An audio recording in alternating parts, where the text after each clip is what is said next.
यह कहानी एक सुनसान जंगल की है, जिस जंगल में एक पुराना मकान था। जंगल से 2 किलोमीटर आगे एक रामपुर नाम का गांव था। रामपुर एक बहुत ही छोटा और सुनसान गांव था। गांव में लगभग 10 से 12 लोग रहा करते थे और लोगों का मानना था कि जंगल में आत्माएं रहती हैं। तकरीबन 5 साल पहले रामपुर एक बहुत ही खुशहाल और बड़ा गांव था, जिस गांव में लगभग 50 से 60 लोग रहा करते थे। लेकिन धीरे धीरे वक्त बदलता गया और लोग गांव से गायब होने लगे। गांव से 30 किलोमीटर आगे एक शहर था, जहां लोगों को अपनी जरूरतों का सामान लेने के लिए जाना पड़ता था, क्योंकि और कोई रास्ता नहीं था जिससे वह शहर पहुंच सके। गांव वाले लोगों का तो यही मानना था कि जो भी रात के समय जंगल के रास्ते से जाता है वह दोबारा लौटकर नहीं आ पाता है। इसीलिए गांव वाले रात के समय घर से बाहर निकलने में भी डरते थे। एक दिन एक अभिषेक नाम का लड़का उस गांव में आया, जो अपनी नानी से उस गांव में मिलने के लिए आया था। तकरीबन 10 साल हो चुके थे। अभिषेक ने अपनी नानी को देखा तक नहीं था। जब अभिषेक गांव में आया तब सबसे पहले उसने अपनी नानी से मिलने का सोचा। जैसे ही अभिषेक ने अपनी नानी के घर में घुसा, उसने देखा कि वह घर एक सुनसान बनकर रह गई है, जहां पर सिर्फ सामान बिखरे पड़े थे और मकड़े के जालियों से घर घिरा हुआ था। अभिषेक ने लोगों से पूछा, आखिर उसकी नानी कहाँ है और ये घर इस तरह बिखरा हुआ क्यों है? अभिषेक को कुछ समझ नहीं आ रहा था।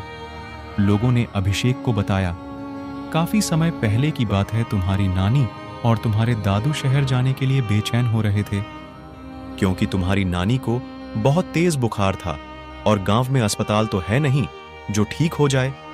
इसीलिए दोनों ने सोचा कि शहर चलते हैं और किसी बड़े अस्पताल में इलाज करवाते हैं। हम सबने उन्हें रोकने की बहुत कोशिश की। हमने कहा कि मत जाओ, जंगल में खुफिया आत्मा है जो तुम्हें शहर जाने से पहले ही मार देंगे। लेकिन तुम्हारी नानी ने हमारी बात नहीं मानी और एक दिन उसने शहर जाने का सोच ही लिया। काफी तेज बुखार था, इसीलिए दोनों ने जल्दी जल्दी में शहर की तरफ जाने लगे। काफी दिन हो चुके थे, लेकिन तुम्हारी नानी का कुछ पता नहीं चला। तो आखिर हम सब ने यह मान ही लिया कि वह शैतानी आत्मा उन्हें मार दिया होगा। अभिषेक ने गांव वालों की बात सुनकर उसने सोचा और गांव वालों से पूछा, आखिर यह शैतानी आत्मा कौन है? गांव वाले लोगों ने बताया कि तकरीबन 5-6 साल पहले की बात है, जब इस गांव में एक पागल रहा करती थी जो पूरे गांव को परेशान करते रहती थी। तो एक दिन हम सभी गांव वालों ने फैसला लिया कि इसे इस गांव से निकाल देंगे ताकि हमें परेशान ना कर सके। हम सभी गांव वालों ने इसे जंगल में छोड़ आए। जंगल में काफी दिन बिताने के कारण और कुछ भोजन ना मिल पाने के कारण उसकी मृत्यु हो गई। तभी से यह जंगल में शैतानी आत्मा बनकर भटक रही है। अभिषेक ने गांव वालों की बातें सुनकर उसने जंगल में जाने का सोचा। उसने सोचा कि मैं जंगल में जाऊंगा और देखूंगा क्या यह आत्मा सच में है या बस एक वहम है। गांव वालों ने अभिषेक को चेतावनी दी। गांव वाले लोग बोलने लगे, मत जाओ, नहीं तो तुम्हारा भी वही हाल होगा जो तुम्हारी नानी का हुआ था। लेकिन अभिषेक ने गांव वालों की एक नहीं सुनी और उसने जंगल में जाने का ठान लिया। रात का समय आया और अभिषेक ने जंगल की तरफ कदम बढ़ाया। धीरे धीरे अभिषेक यूस जंगल के अंदर घुसता है। जैसे ही अभिषेक जंगल के अंदर घुसा, उसने एक रोने की आवाज सुनी। अभिषेक ने पूछा, कौन है मेरे सामने? आओ, अगर हिम्मत है तो। शैतानी आत्मा अब जोर से हंसने लगी और बोली, बालक, तुम यहां से चले जाओ, नहीं तो तुम्हारा भी यही हाल होगा जो सभी लोगों का हुआ है। मैं तुम्हें नहीं मारूंगी क्योंकि तुम इस गांव के नहीं हो। अभिषेक ने शैतानी आत्मा से पूछा, आखिर तुम हो कौन और तुम मुझे क्यों नहीं मारना चाहते? शैतानी आत्मा ने जवाब दिया, मैं वही पागल हूं जो उस गांव में रहा करती थी। लोगों ने मुझे उस गांव से निकालकर अच्छा नहीं किया। मैं बहुत रोई, बहुत चिल्लाई, लेकिन किसी ने भी मेरी बात नहीं सुनी और मुझे इस जंगल में आकर छोड़ दिया। मुझे जंगल में ना ही कोई भोजन मिल पा रहा था और ना ही रहने लायक जगह थी।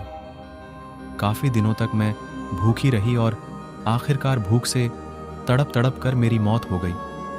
मेरी मौत के बाद भी मुझे कोई देखने तक नहीं आया। मेरा शरीर ये जंगल में पड़ा रहा और मेरी आत्मा को मुक्ति नहीं मिल पाई। इसलिए अब मैं जंगल में भटक रही हूं। अभिषेक ने शैतानी आत्मा की बातें सुनने के बाद आत्मा से कहा कि मैं तुम्हारा मदद करूंगा। अभिषेक की बातें सुनने के बाद शैतानी आत्मा अब जोर से हंसने लगी और बोली, तुम मुझे तो मुक्त कर दोगे, लेकिन मैंने जिन्हें मारा है उसकी आत्मा भी अब इसी जंगल में भटक रही है, उसे कैसे मुक्त करोगे?